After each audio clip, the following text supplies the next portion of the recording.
Hello friends. आज हम लोग एक न्यू वीडियो लेक्चर के साथ आगे बढ़ते हैं। मैं आज क्लास 11th का जो थर्ड चैप्टर है प्लांट किंगडम उससे एक टॉपिक उठाया हूँ, that is green algae. Green algae के टाइप जो हम लोग एग्जांपल्स पढ़ेंगे, जिसमें क्लैमिडोमोनास का हम आज स्ट्रक्चर देखते हैं। किस तरह से क्लैमिडोमोनास जो एक ग्रीन एल्गी का टाइप है उसका स्ट्रक्चर कैसा होता है, क्योंकि जब हम लोग ग्रीन एल्गी के बारे में पढ़ते हैं तो उसके बहुत सारे प्रॉपर्टीज के बारे में पढ़ते हैं। और उस प्रॉपर्टीज को देखने के लिए हम लोग एक ब्रीफ में हम लोग इंट्रोडक्शन देखते हैं क्लैमिडोमोनास का। वो दिखता कैसा है, उसका स्ट्रक्चर कैसा होता है। एक्चुअली वो एक हैप्लॉइड सेल है, और ये कैसा स्ट्रक्चर है, कितने बॉडी फंक्शंस होते हैं उसके उसके कितने पार्ट्स हैं, सब हम लोग स्टेप बाय स्टेप हम लोग देखते हैं उसके डायग्रामेटिक रिप्रेजेंटेशन के थ्रू। चलिए, सबसे पहले जो जो स्ट्रक्चर होता है क्लैमिडोमोनास का, एक वाटर ड्रॉप लाइक स्ट्रक्चर होता है। ठीक है, जो उसका स्ट्रक्चर होता है that is a water drop like structure होता है।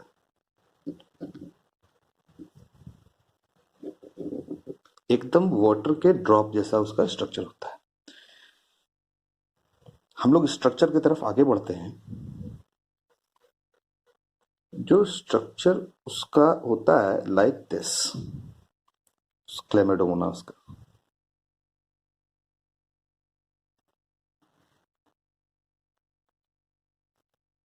Like this is just a water drop like structure. ठीक है, इस अपर इंड को हम लोग एपिकल एपिकल पैपिला बोलते हैं। This upper part is called apical papilla. और जो क्लैमिडोमोनास का जो सेल वॉल होता है वो सेल्यूलोज का बना होता है। हम लोग जानते हैं कि ग्रीन अलगी का जो बेसिक प्रॉपर्टीज है उसमें बहुत सारे ऑर्गेनिज्म आते हैं। उसमें यूलोथ्रिक्स आते हैं, स्पाइरोगायरा आते हैं, उसमें वॉल्वॉक्स आता है।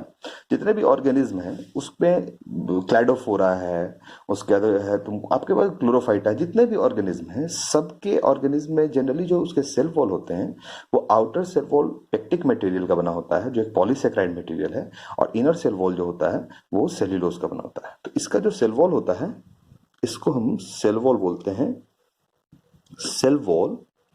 और ये सेल्यूलोज सेल्यूलोज का बना होता है। जस्ट सेल वॉल के अंदर का जो पोर्शन होता है that portion is a that dotted portion is plasma membrane, जिसको हम लोग प्रोटोप्लास्ट भी बोलते हैं।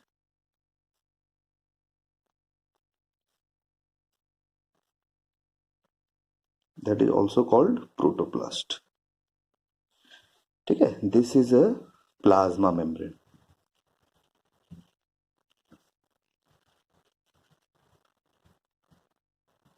It is also called protoplast. कोई दिक्कत नहीं है। Outer membrane is plasma membrane, मतलब just inner side of dotted line जो है, डॉटेड स्ट्रक्चर वो प्लाज्मा मेम्ब्रेन है। और ये सेल वॉल है जो सेल्यूलोज से मिलकर बना होता है। ठीक है, यहां तक कोई दिक्कत नहीं है, आपको कोई दिक्कत नहीं होना चाहिए, एकदम क्लियर है। जस्ट हम लोग देखते हैं कि साइटोप्लाज्म का दो लोकेशन होता है इसका।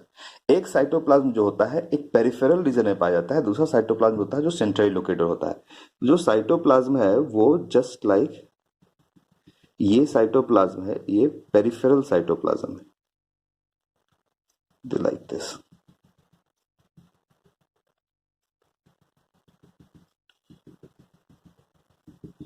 This is a peripheral cytoplasm.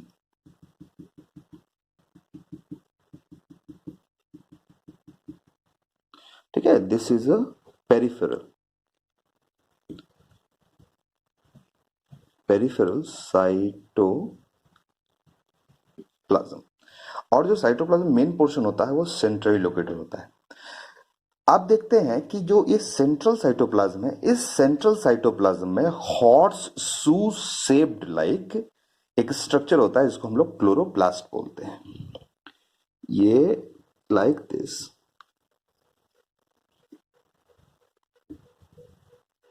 एक horse shoe shaped like structure होता है जिसे हम लोग क्लोरोप्लास्ट बोलते हैं. This is a chloroplast. Chloroplast of Chlamydomonas. Chlamydomonas ये आपको समझ में आ गया.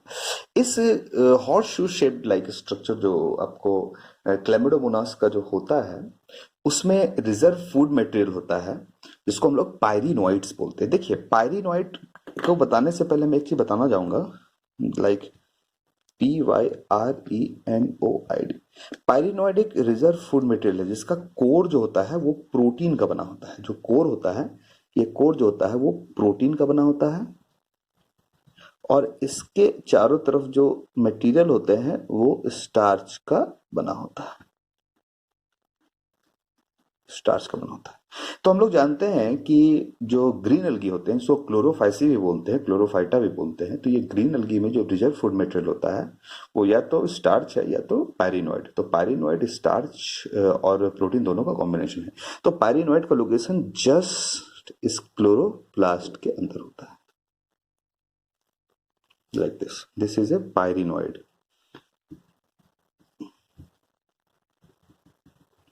This is a pyrenoid food material, reserve food material.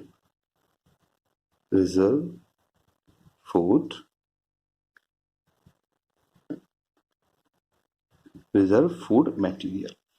अब हम लोग देखते हैं जस्ट एपिकल पैपिला के पास दो कॉन्ट्रेक्टाइल वैक्यूल्स पाए जाते हैं. इस कॉन्ट्रेक्टाइल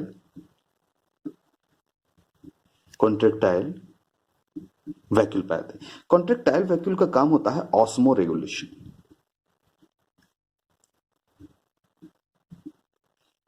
ऑस्मो रेगुलेशन काम होता है कॉन्ट्रेक्टाइल वैक्यूल का. कॉन्ट्रेक्टाइल वैक्यूल के ऊपर जस्ट दो बेजल बॉडीज पाए जाते हैं.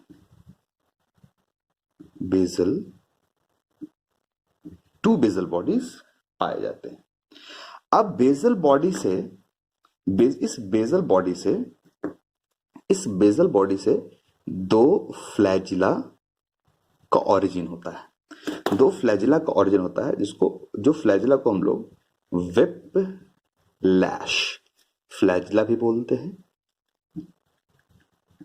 विप्लैश फ्लैजिला बोलने का ये मतलब होता है इस फ्लैजिला का जो बेस होता है वो ब्रॉड होता है और जो इसका टिप होता है वो टैपर्ड होता है. तो टैपर्ड होता है, बेस ब्रॉड होता है और टिप जो है वो टैपर्ड लाइक स्ट्रक्चर होता है. अब इस बेजल बॉडी से दो एक्सटेंशन होता है that is extension of plasma membrane. That is extension of plasma membrane. इस एक्सटेंशन को हम लोग जनरली शीथ के नाम से हम लोग जानते हैं कि इस एक्सटेंशन में जनरली हम लोग देखते हैं कि किस तरह से होता है. तो इस एक्सटेंशन को हम लोग शीथ बोलते हैं. शीथ, ठीक है. अब हम लोग देखते हैं कि जो दो बेजल बॉडी है इस क्लैमिडोमोनास का, ये दोनों बेजल बॉडी आपस में कनेक्टेड होता है और एक बेजल बॉडी यहां पर इस जो ग्रूव लाइक स्ट्रक्चर है जहां पर एक न्यूक्लियस होता है. This is a control centre of the cell. This is a nucleus like sorry ये थोड़ा ठीक है, न्यूक्लियस होता है. इस न्यूक्लियस से ये एक बेजल बॉडी एक इस स्ट्रक्चर के थ्रू इस न्यूक्लियस से जुड़ा होता है. इस न्यूक्लियस से वो स्ट्रक्चर के थ्रू ये बेजल बॉडी जुड़ा होता है. इस स्ट्रक्चर को हम लोग राइजोप्लास्ट बोलते हैं. राइजोप्लास्ट बोलते हैं. ये राइजोप्लास्ट हम लोग ट्रिपेनोसोमा गैम्बियंस में भी हम लोग देखते हैं जनरली. ये राइजोप्लास्ट देखने को मिलता है. उसके बाद देखते हैं हम लोग इस बॉडी को कंट्रोल करने के लिए न्यूरो मोटर एपरेटस जो इस यहां से लेकर के आपको जनरली ये एपिकल पैपिला से लेके इस तरह से आपको न्यूरो मोटर ट्रांसमीटर होता है लाइक दिस.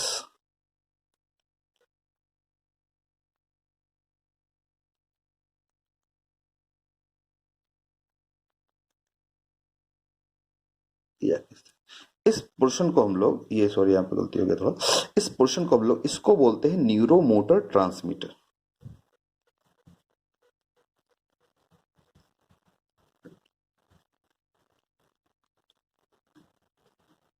ये न्यूरोमोटर ट्रांसमीटर इसके नर्वस सिस्टम से रिलेटेड है, इस बॉडी को कंट्रोल करता है। उसके बाद हम लोग जनरली देखते हैं कि ये एक जो क्लेमिडोमोनास है एक फोटोसिंथेटिक ऑर्गेनिज्म है जो अपने फूड को फोटोसिंथेसिस के थ्रू बनाता है। एक हैप्लॉइड ऑर्गेनिज्म है। इस हैप्लॉइड यूकैरियोटिक जो प्लांट किंगडम में देखते हैं हम लोग, जनरली इसमें इसमें फोटोसिंथेसिस होगा। तो फोटोसिंथेसिस ये लाइट के टुवर्ड्स किस तरीके से ये लाइट को परसीव करेगा, लाइट के तरफ वो मूव करेगा। तो इस लाइट को परसीव करने के लिए इसके पास बहुत सारे ऑप्शंस होते हैं और इसके पास एक रेड आई होता है। That red eye is called stigma. वो जनरली यहाँ प्रेजेंट होता है। This is a red eye, red eye, इसको हम लोग स्टिग्मा भी बोलते हैं, स्टिग्मा। ये generally red due to the presence of carotene. Carotene pigment के कारण ये रेड होता है, जो क्या करता है, इससे फोटोसिंथेसिस जिस समय होता है तो उस समय ये परसीव करता है सनलाइट को और उसके टुवर्ड्स ये मूव करता है। ये बाइफ्लैजिलेटेड होता है और हम लोग क्वाड्रीफ्लैजिलेट्स भी देखते हैं ग्रीन एल्गी में, हम लोग जनरली देखेंगे। फर्दर ऑन हम लोग जब पढ़ेंगे तो आगे देखेंगे। तो ये कैरोटीन से बना होता है। हम लोग जानते हैं कि पिगमेंट कितने तरह के होते हैं। क्लोरोफिल होता है एक पिगमेंट जिसमें chlorophyll A B C D type होता है क्लोरोफिल। अब ये ए बी सी डी क्यों? ये chlorophyll A B C D बोलने का ये मतलब होता है कि किस वेवलेंथ, कितने नैनोमीटर के वेवलेंथ के लाइट को कौन सा ऑर्गेनिज्म ट्रैक कर सकता है। जिस कारण से हम लोग देखते हैं कि डिफरेंट डिफरेंट जो अलगीज हैं, लाइक वो ब्राउन अलगी हो, चाहे वो ग्रीन अलगी हो, चाहे वो रेड अलगी हो, सब में क्लोरोफिल, किसी में ए क्लोरोफिल, किसी में सी क्लोरोफिल, किसी में ए क्लोरोफिल, किसी में डी क्लोरोफिल, मतलब ए सी ए डी ए बी का कॉम्बिनेशन पाया जाता है। दूसरा टाइप ऑफ पिगमेंट होता है, इसको कैरोटीनोइड्स बोलते हैं, इसमें कैरोटीन्स आता है, ज़ैंथोफिल्स आता है। Third type of pigment that is flavonoids होता है, बीटा लेंस होता है। फ्लेवोनोइड्स आपको एंटीऑक्सीडेंट्स जैसा काम करता है। उसका बीटा लेंस है जो बीट रूट्स में वो कलर के रिस्पॉन्सिबल है। तो ये कैरोटीन्स होते हैं, ठीक है। ये बेसिक स्ट्रक्चर हो गया आपका क्लेमिडोमोनास का। चलिए एक बार हम लोग क्विक रिकैप कर लेते हैं। ये जो क्लेमिडोमोनास का स्ट्रक्चर होता है एक वाटर ड्रॉप लाइक स्ट्रक्चर होता है। इस वाटर ड्रॉप लाइक स्ट्रक्चर में सबसे टिप पोर्शन को एपिकल पैपिला बोलते हैं, एपिकल पैपिला बोलते हैं, ठीक है। इसका जो क्लेमिडोमोनास का जो शेल वॉल है वो सेल्यूलोज से मिलकर बना होता है। जब सेल्यूलोज के अंदर वाला पार्ट जो होता है प्लाज्मा मेम्ब्रेन होता है, उसको हम लोग प्रोटोप्लास्ट बोलते हैं।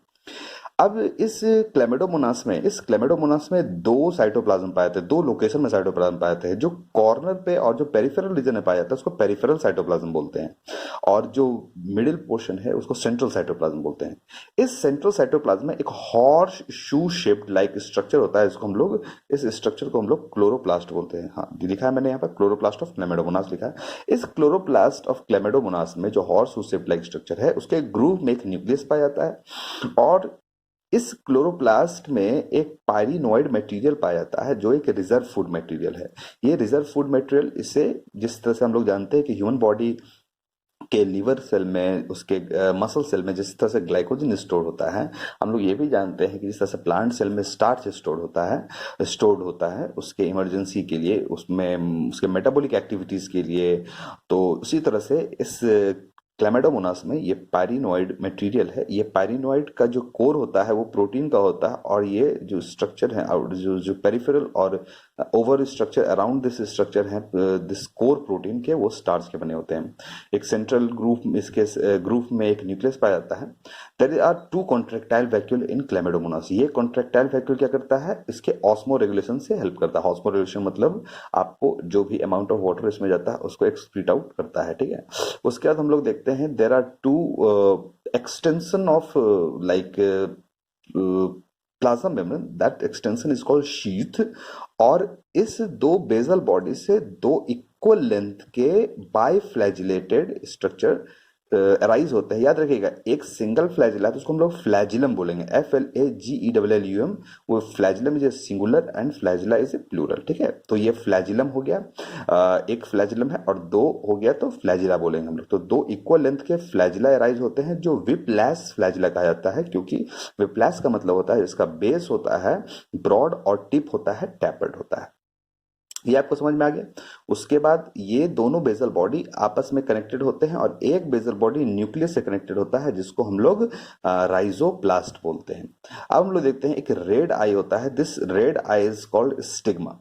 Stigma red eye is called stigma, और ये रेड होता है due to the presence of carotene. Carotene एक पिगमेंट है जिसके कारण रेड होता है, और ये परसीव करता है सनलाइट को और ये उसके तरफ मूव करता है। ये एक्वेटिक और मरीन फॉर्म में जनरली देखा जाता है, ये सब पाया जाता है। और ये एक टिपिकल यूकैरियोटिक सेल है। यूकैरियोटिक सेल है मतलब कि जो प्रोकैरियोटिक, जो प्रिमिटिव न्यूक्लियस जिसमें जो न्यूक्लियस होता है, हम लोग एक बार अच्छे से बात करेंगे प्रोकैरियोटिक और यूकैरियोटिक सेल में। बहुत बेसिक चीज है क्योंकि सेल जो है it is a basic of biology. आप if you are a biology student then you should very clearly know about the what is the difference between prokaryotic cell and eukaryotic cell। तो prokaryotic cell में primitive nucleus पाए जाते हैं जिसमें जो उसके genetic material होते हैं वो न्यूक्लियोइड के अंदर होता है, न्यूक्लियोइड। और जो एक यूकैरियोटिक सेल है उसमें एक प्रोमिनेंट न्यूक्लियस होता है। तो प्रोमिनेंट न्यूक्लियस का मतलब क्या होता है आपको बता देते हैं। प्रोमिनेंट न्यूक्लियस का मतलब होता है this is a nuclear membrane, this is a nuclear membrane, ठीक है। ये न्यूक्लियर मेम्ब्रेन है, न्यूक्लियर मेम्ब्रेन है, उसके न्यूक्लियर पोर हैं, ये न्यूक्लियर मेम्ब्रेन है, इसमें न्यूक्लियोलस होता है, इसके अंदर क्रोमैटिन मटेरियल्स होते हैं। तो जिस न्यूक्लियस में न्यूक्लियर मेम्ब्रेन हो, न्यूक्लियोलस हो, जो टीआरएनए का सिंथेसिस करता है ये न्यूक्लियोलस, तो उसमें हम लोग बहुत बात करेंगे न्यूक्लियस के बारे में। तो ये जिसमें आपको न्यूक्लियर मेम्ब्रेन हो, न्यूक्लियोलस हो, क्रोमैटिन मटीरियल हो, ये एक प्रोमिनेंट न्यूक्लियस कहलाता है, ये वेल डिफाइंड न्यूक्लियस कहलाता है जो एक यूकैरियोटिक सेल का एक कैरेक्टर है। और जो प्रोकैरियोटिक सेल होते हैं उसके जो न्यूक्लिक एसिड्स होते हैं, न्यूक्लिक एसिड्स होते हैं मींस उसके जेनेटिक मटेरियल होते हैं वो न्यूक्लियोइड के अंदर घिरे होते हैं, ठीक है। और वो न्यूक्लियोइड मीजोजोम जो आउट ग्रोथ और इनवेजिनेशन ऑफ प्लाज्मा मेम्ब्रेन होता है उससे जुड़ा होता है। आई होप कि आपको ये सेशन अच्छा लगा होगा। मैं डालता रहूंगा वीडियो, और जैसे मुझे समय मिलता है मैं उस तरह से वीडियोस को डालता रहूंगा। और आप ध्यान दीजिए कि ग्रीन अलगी का बहुत ज्यादा डाइवर्सिफिकेशन, इसमें बहुत सारे ऑर्गेनिज्म आते हैं। कुछ ऑर्गेनिज्म के बारे में आपको क्लास 11th में पढ़ना है और इस ऑर्गेनिज्म पे आप बेसिक ध्यान दीजिए और उसको पढ़िए। नेक्स्ट क्लास में मैं मिलूंगा आपको इसके एसेक्सुअल रिप्रोडक्शन और सेक्सुअल रिप्रोडक्शन के साथ। तब तक स्टे ट्यून, और आप मेरे चैनल को लाइक सब्सक्राइब कर दीजिए और आपको अच्छा अच्छा इंफॉर्मेशन मिलता रहेगा। दिस वीडियो, ठीक है, ये शशिकांत की तरफ से वीडियो था, ठीक है। Thank you friends.